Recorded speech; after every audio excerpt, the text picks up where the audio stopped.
మనం రోడ్డు మీద బండి వేసుకొని నడుపుతున్నప్పుడు ఇది రైట్ రూటు, ఇది రాంగ్ రూటు అని ఉంటుంది. సిగ్నల్ పడినప్పుడు ఆగాలి, ఎర్ర సిగ్నల్ పడినప్పుడు ఆగాలి, గ్రీన్ సిగ్నల్ పడినప్పుడు పోవాలి. ఇట్లాంటి రూల్స్ ఉంటాయి. ఆ రూల్స్ ప్రకారం మనం కరెక్ట్గా పోతే, ఎవరు రాంగ్ రూట్గా పోకపోతే, తాగకుండా బండి నడపాలి అన్నప్పుడు తాగి నడిపితే ఏమవుతుంది, ఈ రూట్లో పోవాలి అంటే ఈ రూట్లో పోకుండా ఆ రూట్లో వస్తే ఏమవుతుంది అని అనుకుంటే ప్రమాదంలో పడతాం. అలాగే మందిరాలలో కూడా దేవుడు కొన్ని క్రమశిక్షణలను పెట్టాడు, కొంత క్రమాన్ని పెట్టాడు. ఖచ్చితంగా 10 గంటలకు రావాలంటే 10 గంటలకు రాకపోతే ఏమవుతుంది, బుధవారం రావాలంటే రాకపోతే ఏమవుతుంది, శుక్రవారం రావాలంటే రాకపోతే ఏమవుతుంది, వాక్యం వినాలి అంటే వినకపోతే ఏమవుతుంది, రొట్టె ద్రాక్షసం తీసుకొని పోతే ఏమవుతుంది, ఏమవుతుంది ఏమవుతుంది ఏమవుతుంది అంటే ఏం కాదు, ఎవరు త్రవ్వుకున్న గుంతలో వాళ్ళే పడతారని బైబిల్లో వ్రాయించాడు దేవుడు. ఎందుకంటే మనం ఈరోజు వేసే విత్తనాలు మంచి విత్తనాలా చెడు విత్తనాలా అన్నది మనం వేసే విత్తనాల మీద ఆధారపడి ఉంటుంది. దేవుని యొక్క క్రమము, దేవుడు పెట్టిన ఒక క్రమము, ఒక పద్ధతి, ఒక మర్యాద, ఒక సిస్టమ్ అనేది ఏర్పాటు చేశాడు.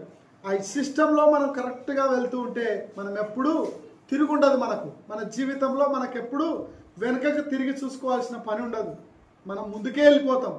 ఎందుకు, మనం ఎంత కష్టపడినా మనం చేసిన ప్రతి సంపాదన చినిగిపోయిన సంచిలో వేసిన మాదిరిగా మన జీవితం ఎందుకు ముందుకు ఎదగలేకపోతుంది?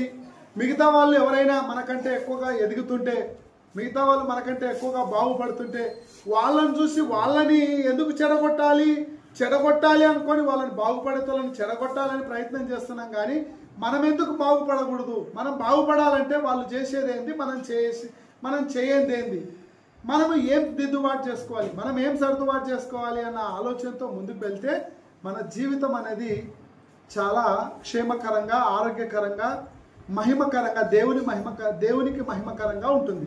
అలా కాకుండా మనకి ఇష్టానుసారంగా జీవిస్తూ ఏమవుతుందిలే, చేస్తే ఏమవుతుందిలే, పోతే ఏమవుతుంది, ఇది ఒక వారమే కదా, ఇప్పుడే కదా, నిద్రపోతే ఏమవుతుందిలే, ఇలా మనం ఏమవుతుందిలే అనుకుంటే అయ్యేదంతా ఏమవుతుందిలే అని నిర్లక్ష్యం చేయడం వలన మన జీవితం అనేది వెనకబడిపోతుంది.